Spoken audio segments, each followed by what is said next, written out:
Puji Tuhan, shalom saudara yang dikasihi Tuhan. Kita tahu persis saudara bahwa tahun ini tema kita berbicara tentang the reign of glory. Artinya di sini adalah pemerintahan kemuliaan. Mungkin banyak sebagian orang yang tidak mengikuti pelajaran di gereja dengan baik, menjadi bingung. Apa itu pemerintahan kemuliaan? Karena doa Bapak kami pun mereka tidak lakukan. Karena mereka ingin supaya hidupnya itu dipenuhi berkat-berkat, tetapi mereka lupa bahwa hidup kita ini adalah berkat itu juga. Mereka mencari berkat-berkat yang mati. Mereka lupa dengan berkat-berkat yang hidup, yaitu di dalam diri setiap kita ini. The reign of glory.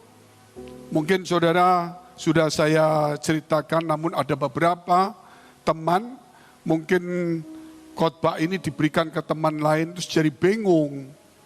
Kok bingung gereja kok begini ya? Saya memberi contoh saudara, seorang konglomerat yang hebat,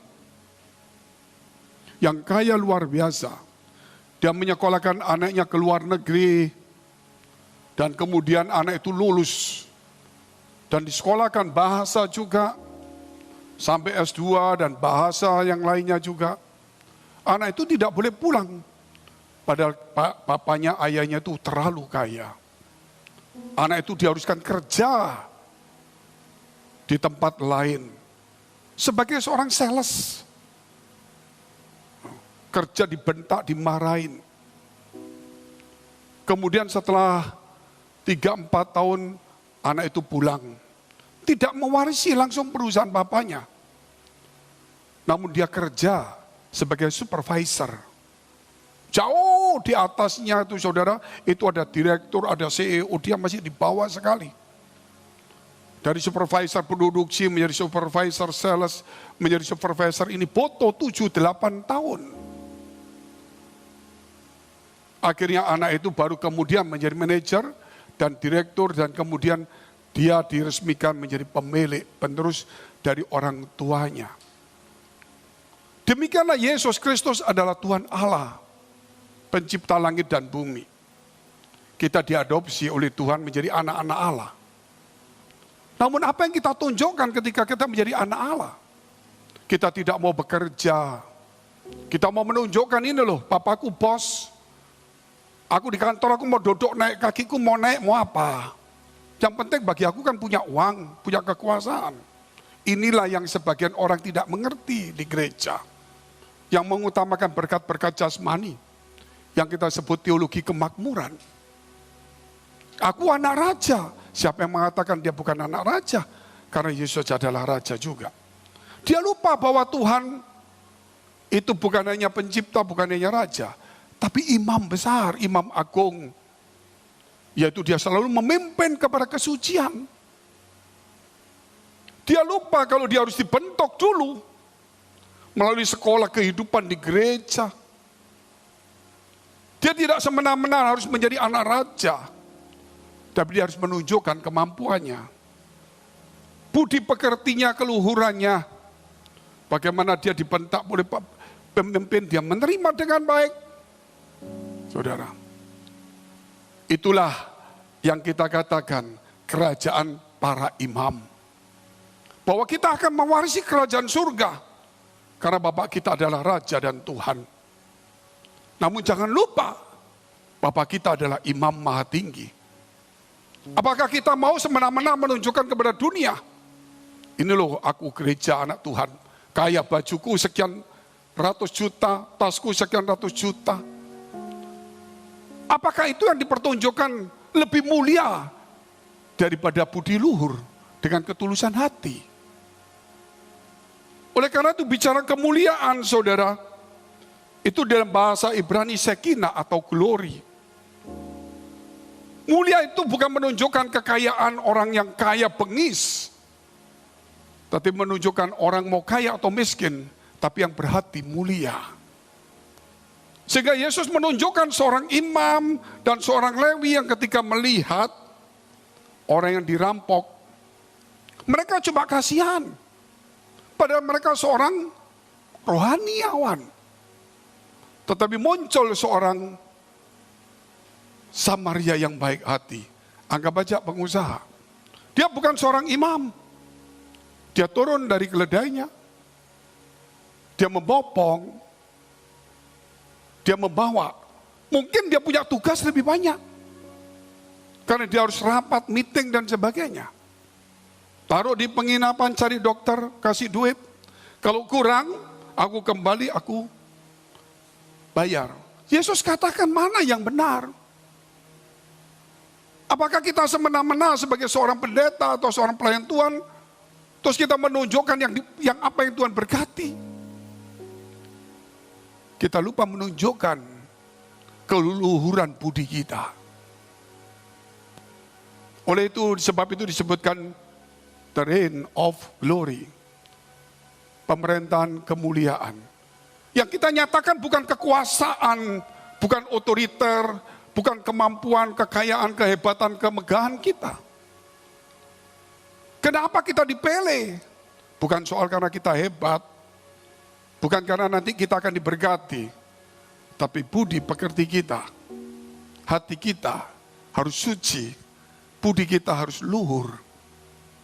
Sehingga semua orang datang di gereja bukan mencari berkat, tetapi menjadi berkat. Saudara, itulah hari ini kita berbicara juga tentang suami. Ya. Kemuliaan. Suami juga merupakan kemuliaan Tuhan. Karena bukankah Tuhan itu kepala daripada suami? Kalau seorang suami yang mulia hatinya, yang berbudi luhur, dia akan memuliakan Allah juga. Bukankah dalam kitab Matius pasal 5 dikatakan juga, hendaklah perbuatan baikmu diketahui semua orang, bukan jabatan kekayaan kita, perbuatan baik kita. Sehingga semua orang memuliakan Bapakmu di surga. Saudara mungkin mengatakan di mimbar, atau mungkin dulu saya terdidik untuk bersaksi bagaimana dulu saya miskin menjadi kaya. Tetapi setelah saya kaya, saya tidak pernah berbuat baik, berbelas kasihan. Saya menindas orang.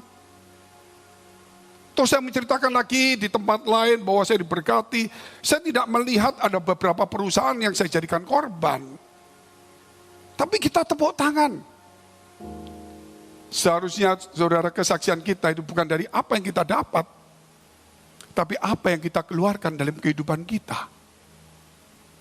Kalau apa yang kita dapat, semua orang pasti dapat, saudara, dari Tuhan. Itukah yang saudara mau tunjukkan? Bukankah yang kita harus tunjukkan adalah apa yang kita keluarkan dari hidup kita? Banyak orang bersaksi tentang Tuhan dan memberkati aku. Tetapi Paulus, Petrus, dia memberikan bukan apa yang didapat dari Tuhan, saudara, tetapi yang keluar dari dirinya untuk Tuhan.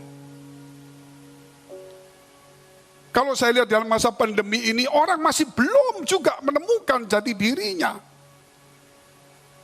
Bahwa segala harta itu kemudian hilang lenyap hanya gara-gara cari uang.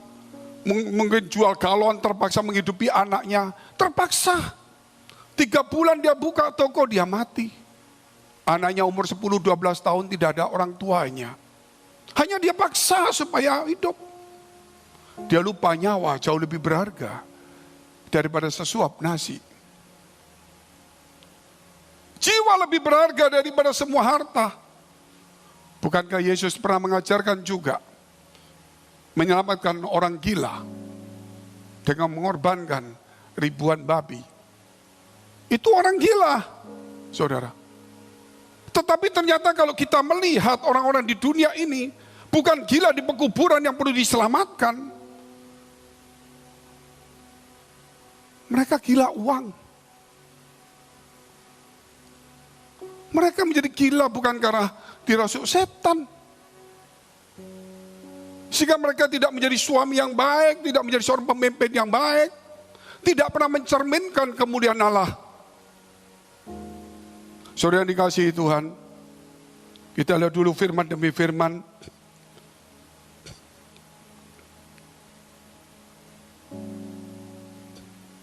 Dua Korintus 11 ayat 3.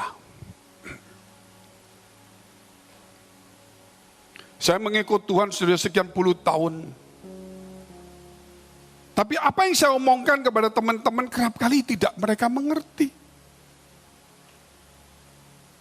Padahal mereka mungkin sudah sekolah begitu tinggi.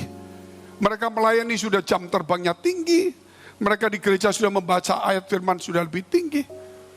Namun kemampuan hidup mereka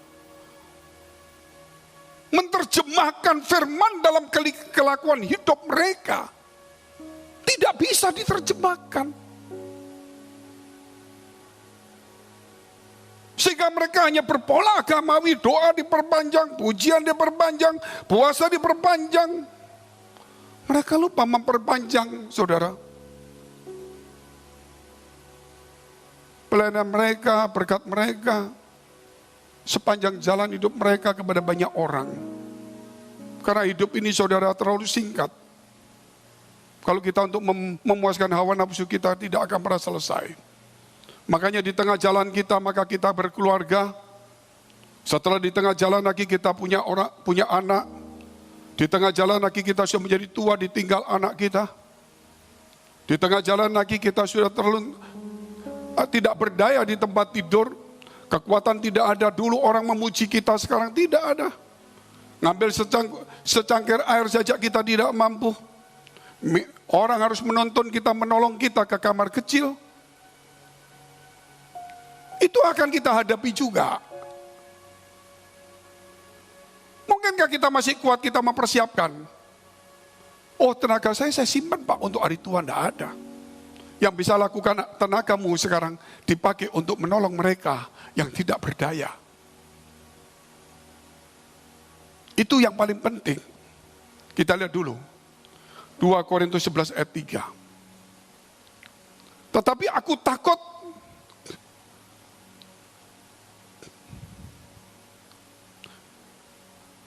kalau pikiran kamu disesatkan dari kesetiaan kamu yang sejati kepada Kristus. Sama seperti Hawa diperdaya oleh ular itu dengan kelicikannya. Bukankah ular itu bisa juga memakai bahasa rohani? Bukankah ular itu saudara bisa menyebut Tuhan dan bisa menyembahnya? Terus bedanya apa kita ular dengan kita?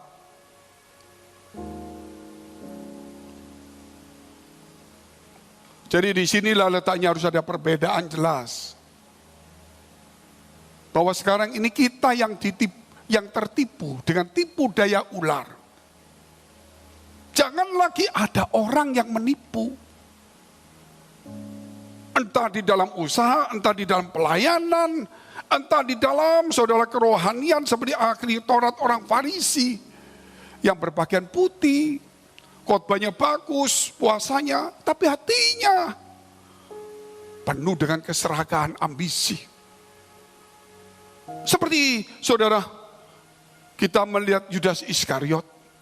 Dia menjual Yesus Kristus. Tidak sedikit banyak sekali orang Kristen sekarang menjual Yesus.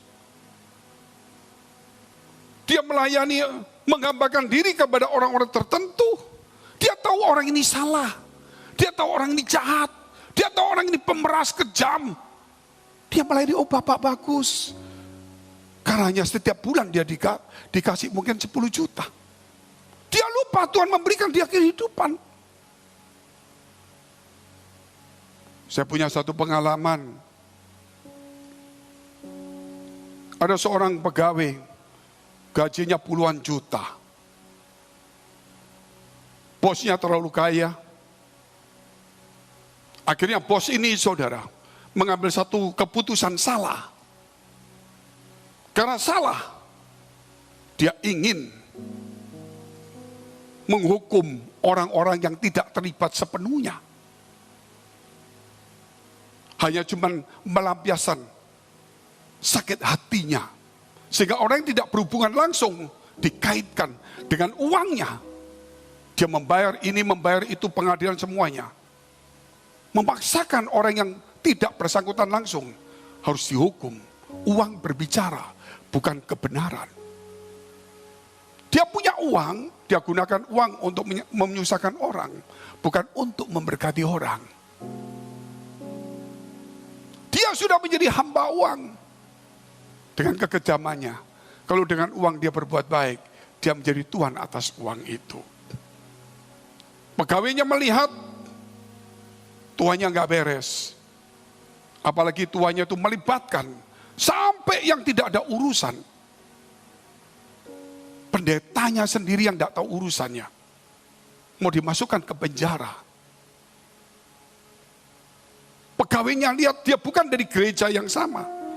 Ketika dia melihat sesuatu ini tidak beres. Dia datang ke pengadilan. Dan dia bersaksi bahwa tuannya yang salah. Tuannya terkejut.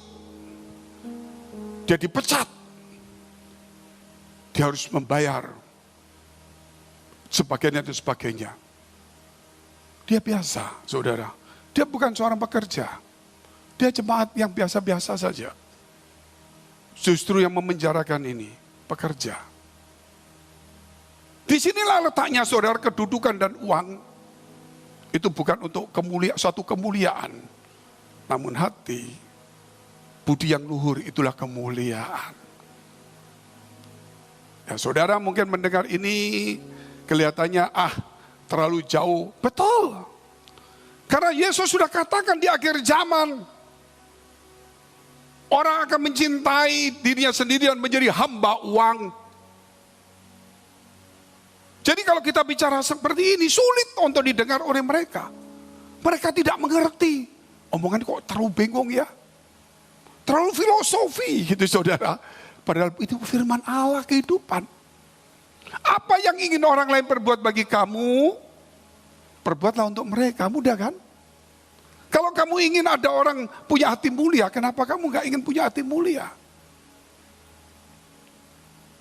Kita bicara sekarang tentang laki-laki, khususnya suami. Nanti kita akan bicara yang kedua, perempuan, khususnya juga istri. Karena kita tidak bisa pukul rata semuanya. Malah ada dua sifat yang agak berbeda. Dengan tanggung jawab yang berbeda. Namun dua-dua menunjukkan perilaku yang Tuhan inginkan. Kita lihat dulu saudara. Matius 1 ayat 19.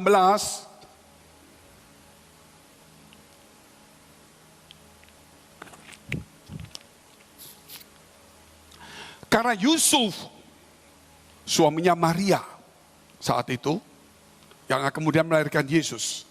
Seorang yang tulus hati. Dan tidak mau mencemarkan nama istrinya di muka umum. Ia bermaksud menceraikannya dengan diam-diam. Tulus hati. Tetapi Tuhan mencegahnya. Supaya jangan berbuat salah. Orang yang tulus hati, Tuhan selalu ingin melindungi supaya dia jangan berbuat salah. Tapi orang yang tidak tulus hatinya, Tuhan membiarkan dia berbuat salah. Oleh sebab itu, suami yang berhati mulia atau tulus saudara. Kalau kita melihat tentang siapa saja yang mulia itu,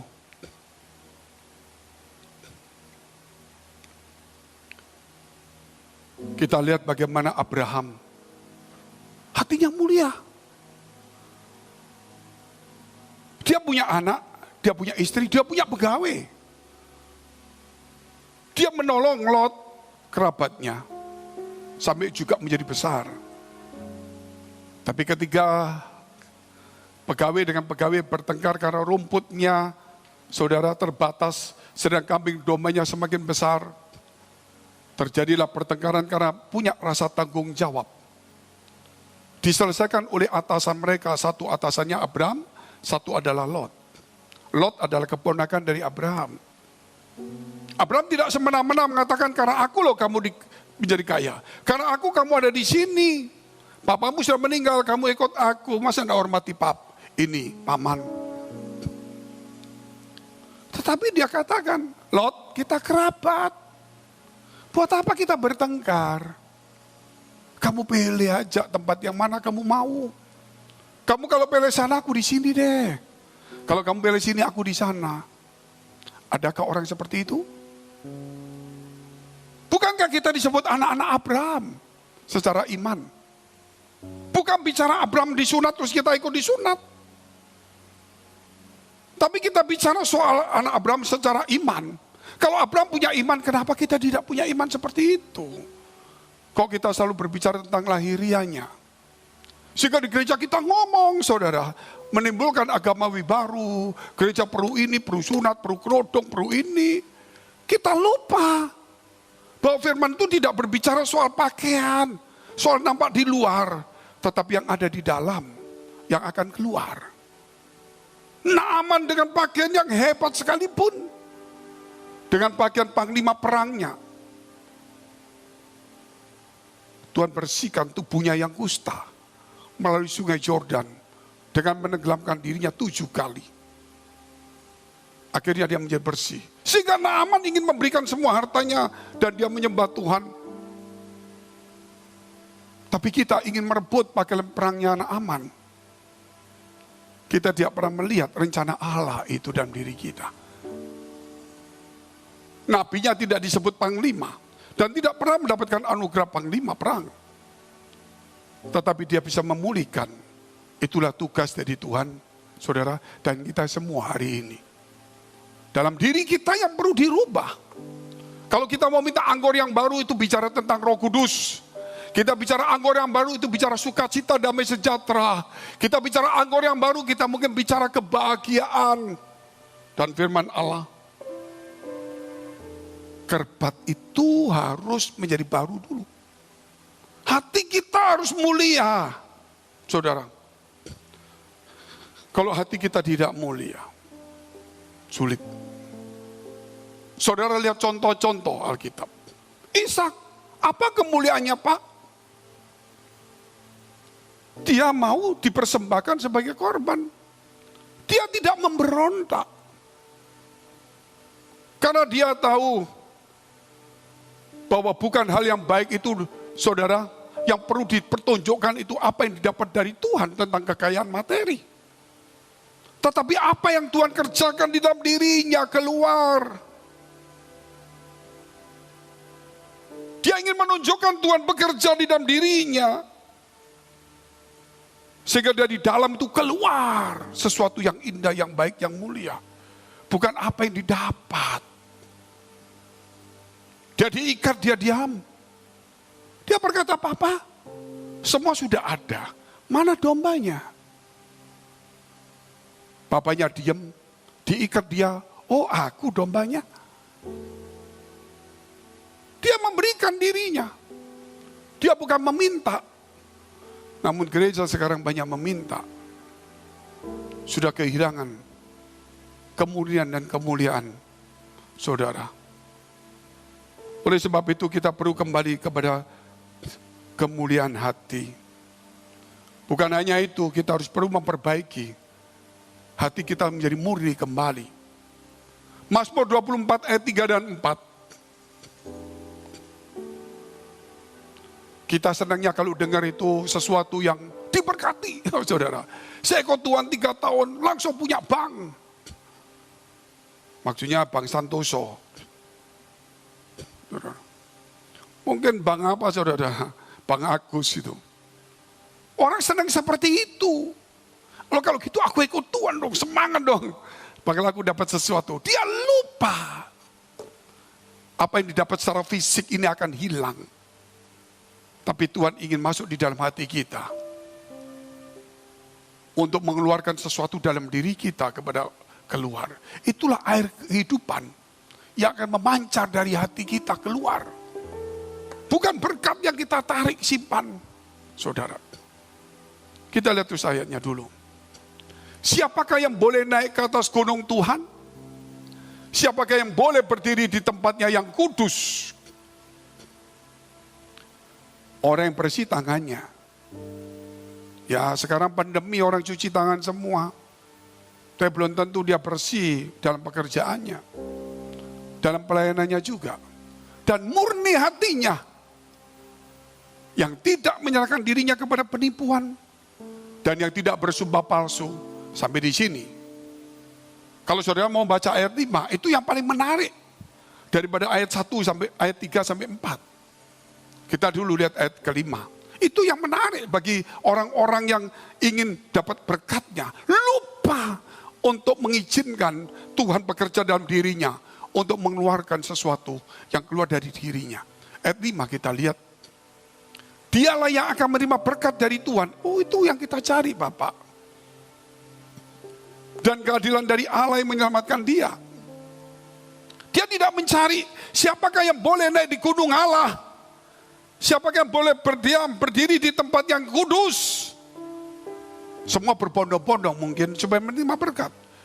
Tetapi tangannya yang bersih, hatinya yang murni, yang tidak menyerahkan dirinya kepada penipuan, yang tidak bersumpah palsu. Banyak orang, saudara, berbicara panjang lebar. Tapi satu hal yang saudara tidak pernah tahu. Bahwa Tuhan itu memilih, memanggil. Tidak berjumlah-jumlah orang yang banyak, malah dia mengizinkan kepada mereka. Apakah engkau juga mau mengundurkan diri? Silakan. Kenapa? Karena Tuhan tidak mau orang ikut karena mujizat, karena berkat. Yang kemudian berkata, salibkan dia. Tuhan ingin orang yang mengikut dia. Orang yang berkualitas tinggi. Orang yang punya integritas. 12 rasul dipilih. Bukan 500 rasul. 12. Yang satu gugur. Muncul yang lebih hebat. Saudara. Ada 70 murid. Bahkan mungkin ada juga ratusan. Penuh mujizat, penuh kuasa yang begitu hebat. Dia tidak bisa menyelamatkan seluruh Yerusalem untuk menjadi muridnya. Karena bukan dia tidak mampu. Dia menyeleksi. Dia seleksi. Orang yang punya kualitas. Orang punya integritas. 12 rasul, 70 murid. Mengobrak-abrik dunia. Kerajaan emporium yang begitu besar, lebih besar dari Indonesia. Lebih besar dari Amerika saat itu. Menguasai dari Eropa, Asia Barat sampai Afrika Utara. Hanya diobrak-abrik oleh 12 dan 70 orang aja. Padahal tentara dengan senjata ingin membunuh mereka. Menombak, dikejar-kejar. Tentu orang mau ikut dia tidak mau. Ikut Tuhan, aduh aku sebentar lagi ikut, aku dibunuh. Tetapi kenapa banyak orang ikut? Pada saat itu mujizat tidak sehebat Yesus waktu hadir. Tapi karena orang melihat hati yang mulia. Hati yang mulia dari para rasul ini. Kamu dikejar, mau dibunuh, kurang makan, kurang tidur. Hanya untuk memberitakan supaya aku diselamatkan. Itu menggerakkan. Kerajaan yang besar 300 tahun tidak tahan menghadapi integritas. Saudara, kualitas hidup yang hebat dari 70 murid plus 12 rasul. Tumbang menjadi kekristenan. Sekarang Kristen jaya. Pelan-pelan merosot. Bukan menyelamatkan dunia. Karena kualitas hidup. Hati yang mulia tidak ada. Saudara lihat apa yang Tuhan katakan. Semua tercermin. Makanya saudara lihat Amerika. Digantilah presidennya sekarang oleh Biden. Dulu adalah wakil dari Obama. Dia punya slogan. American first. Maksudnya mengutamakan Amerika. Dia minta supaya masyarakatnya itu menghargai pekerjaan bangsanya. Supaya bangsanya bisa hidup kalau dibeli karyanya. Jadi mengutamakan walaupun mungkin perusahaan lain dari negara lain lebih murah. Hanya untuk itu pandangan dia. Tetapi firman Allah jauh lebih penting mengajarkan tentang Yesus Kristus first. Yesus Kristus harus utama. Sehingga dia berkata, jikalau karena aku, engkau meninggalkan ayah ibumu, suami atau istri, anak, rumahmu, karena nama Tuhan, karena kebenaran, engkau akan mendapatkannya. Luar biasa. Lebih berlipat pada zaman ini. Zaman ini kapan Tuhan? Waktu kerajaan 1000 tahun kita akan memerintah. Berapa kota dan berapa yang hilang dikembalikan. Dan sampai kepada kekekalan. Tapi sekarang American First, saudara, sana sudah mulai, di gereja itu Yesus Kristus First tidak berlaku lagi. Tuhan ya Tuhan, saudara, kerja nomor 1. Karena kerjaan, saudara, dia tetap masuk kerjaan walaupun sekitarnya banyak orang yang kena virus. Karena kerjaan, Pak. Untuk gereja yang sudah dipakai protokol begitu resmi, orang masih takut. Gereja kalah dengan coffee shop. Gereja kalah dengan restoran dan perusahaan. Saya tidak menganjurkan teman-teman untuk berbondong-bondong datang di gereja. Cukup kita tidak terlalu banyak yang pokoknya yang seperti ini. Yang penting punya kualitas, integritas yang tinggi. Kita akan mengobrak-abrik semuanya. Saudara, tidak ada pasukan khusus itu jumlahnya lebih banyak daripada rakyat atau pertahanan sipil biasa. Saudara, tentara biasa itu dipilih.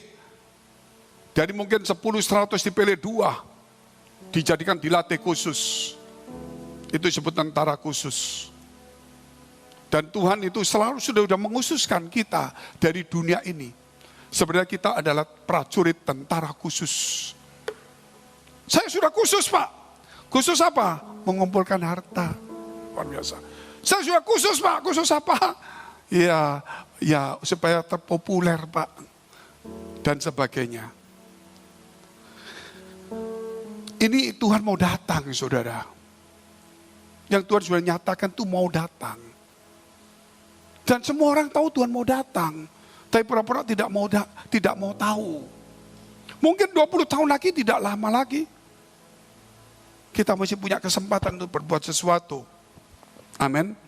Bagaimana kehidupan saya? Tuhan yang pelihara. Jangan takut.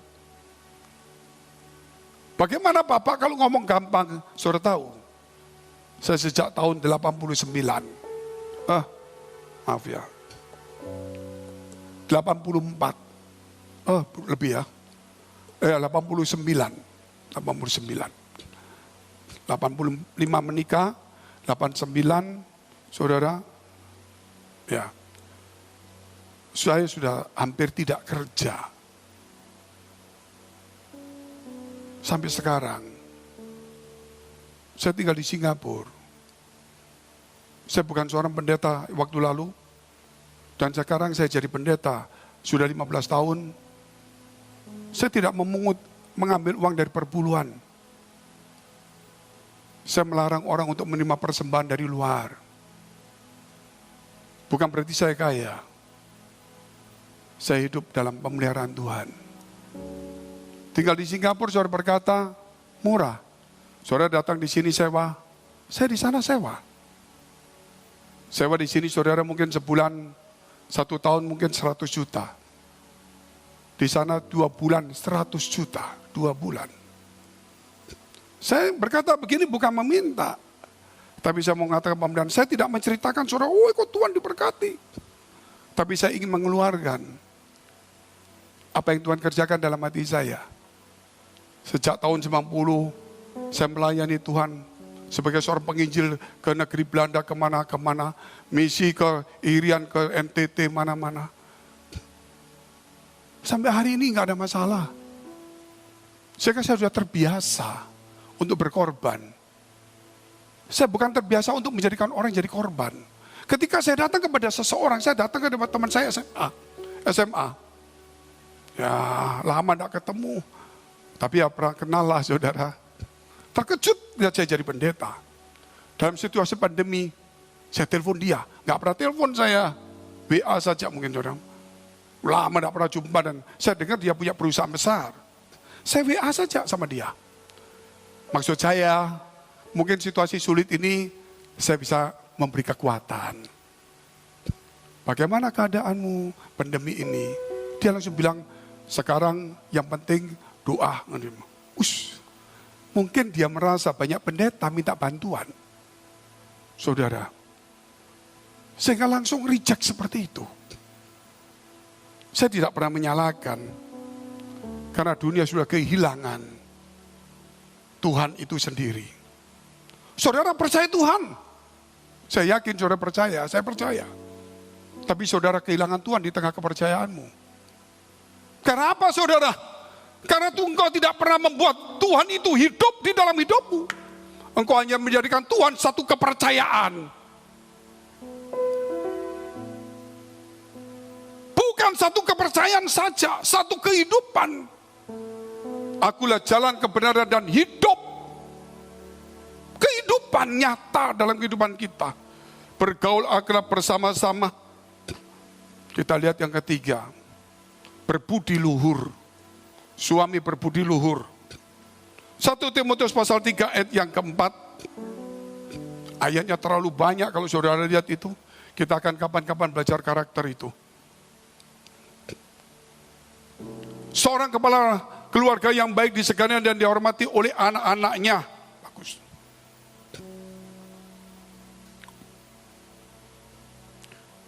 Kolose 3 ayat 19. Boleh 1 Petrus 3 dulu ayat 7 supaya nggak lompat. Demikian juga hai suami-suami, hiduplah bijaksana dengan istrimu sebagai kaum yang lebih lemah. Hormatilah mereka sebagai teman pewaris dari kasih karunia, yaitu kehidupan, supaya doamu jangan terhalang. Kolose 3 ayat 19. Hai suami-suami, kasihlah istrimu dan janganlah berlaku kasar terhadap dia. Apa yang dimaksud ini? Hiduplah bijaksana, kasihlah. Itu budi yang luhur, saudara. Budi yang luhur. Siapa yang berbudi luhur? Siapa itu, saudara? Yusuf. Yusuf anak daripada Yakub. Dia dibuang, mau dibunuh, dijadikan budak. Suatu hari dia menjadi perdana menteri. Sekretari itulah, bukan raja. Nomor 2. Saudara-saudaranya waktu miskin datang kelaparan, dia menyembunyikan dirinya. Dia tidak langsung balas dendam. Dia menolong mereka supaya membawa bapaknya datang. Bapaknya datang, baru dia katakan, ini loh aku masih hidup. Saudara-saudara takut. Saudara, kenapa takut? Karena dia punya hati yang duniawi. Kalau orang jahat sama aku akan balas jahat. Dia tidak mengerti hati Yusuf. Kenapa Yusuf dipilih? Kenapa kok bukan saudara yang lain? Karena Yusuf punya hati yang mulia, yang berbudi luhur. Dia berkata apa? Kamu mereka-reka perkara yang jahat kepadaku, tapi Allah mereka-rekanya yang baik. Dia bukan menjadikan Tuhan sebagai kepercayaan, tapi satu kehidupan. Sehingga dia punya budi yang luhur, saudara. Sehingga dia menyikapi segala persoalan dengan mata rohani yang baik. Bahwa Tuhan akan mereka menjadi baik. Apapun yang buruk di depan kita. Kita jangan membuat sesuatu yang buruk bagi orang lain. Kita harus membuat sesuatu yang baik. Karena kita anak-anak Allah. Saya memberi satu ilustrasi sedikit, saudara. Saya ini kadang-kadang, saya kalau lihat itu film TV Jepang, ada juga TV Korea. Oh, berarti kisah-kisah cinta, bukan. Kalau Korea saya lihat perjalanan, makan-makan, tinggal, gitu saudara. Kehidupan. Kalau Jepang, bangunan rumah. Bagaimana saudara, yaitu orang Jepang, rumahnya jelek, mau jatuh, panggil orang. Dia nggak punya uang, tapi orang datang menolong dia. Tak bikinkan murah bagus. Dan dia ngukur semua cara kerjanya rapi, saudara. Padahal satu rumah tetangga kiri kanan tidak kena debu. Nah kalau kita bangun kiri kanan sampai pasar sana debu semua. Saudara, bahkan sampahnya sampai ke situ-situ semua. Makanya beda di sini, saudara. Saya lihat rapi juga. Rapi semua, dia bongkar semua. Ini loh rumahmu salah, saya bongkar. Ketika dia bongkar, terkejut dia. Terkejut. Dia tanya sama pemilik rumah, kapan papan ini dipasang? Ya sekitar hampir 10 tahun. Oh ya. Kamu lihat ini. Dia lihat ada kadal. Kadal saudara ya, cecak besar tapi kadal lah saudara.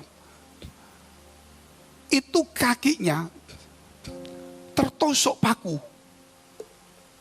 Tertusuk paku di sana. Dia pikir kenapa tertusuk? Berarti ini sudah sekian tahun tertusuk. Waktu dibongkar tuh lihat gini. Kenapa kadal ini masih hidup? Dia bertanya-tanya. Kenapa ya? Makan apa? Nggak ada nyamuk, nggak ada apa. Dia bingung. Dia perhatikan. Tidak lama, ada satu kadal datang lagi. Saudara, memberi makan ke temannya. Mungkin itu suami istri, saya juga tidak tahu. Saudara mau tahu mana suami istri? Saya lupa tanya kepada dia. Kadang-kadang saudara ingin tahu itu lupa dengan perbuatan baiknya. Diberilah makanan dari mulutnya. Terus dia cari lagi, balik lagi. 10 tahun. Lakukan seperti itu. Kepada orang yang tidak berdaya. Masakah binatang yang jahat seperti itu bisa mengasihi sesamanya? Masakah manusia yang punya rupa Allah tidak bisa mengasihi sesama dan keluarganya sendiri? Itulah saya mau bicara hari ini. Kemuliaan suami mencerminkan kemuliaan Tuhan. Karena Tuhan adalah kepala daripada suami. Kalau suami itu baik, berarti mulia, berbudi luhur, hati yang murni dalam mengiring Yesus, saya yakin kemuliaan Tuhan akan tercermin. Sehingga gereja itu tidak melihat kekayaan, bukan melihat kemegahan yang seperti orang sekarang lihat ini. Megah. Sekarang megah, nggak ada yang datang. Karena ribuan orang takut sekarang. Yang kecil aja nggak datang, apalagi gede. Dulu kecil nggak didatangi, gede didatang. Sekarang kecil-kecil malah bisa hidup, saudara. Yang gede malah tutup terus. Karena Tuhan membalikkan. Bukan melihat kemegahan lagi. Tapi melihat pekerjaan Allah yang keluar dari hidup manusia. Saya yakin, saudara menerima dari Tuhan secara fisik, materi. Seperti oksigen.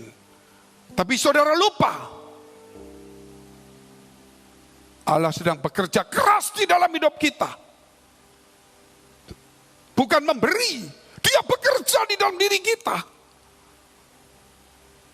Supaya kita mengeluarkan hal-hal yang baik. Supaya kemuliaan Allah tercermin dalam hidup kita.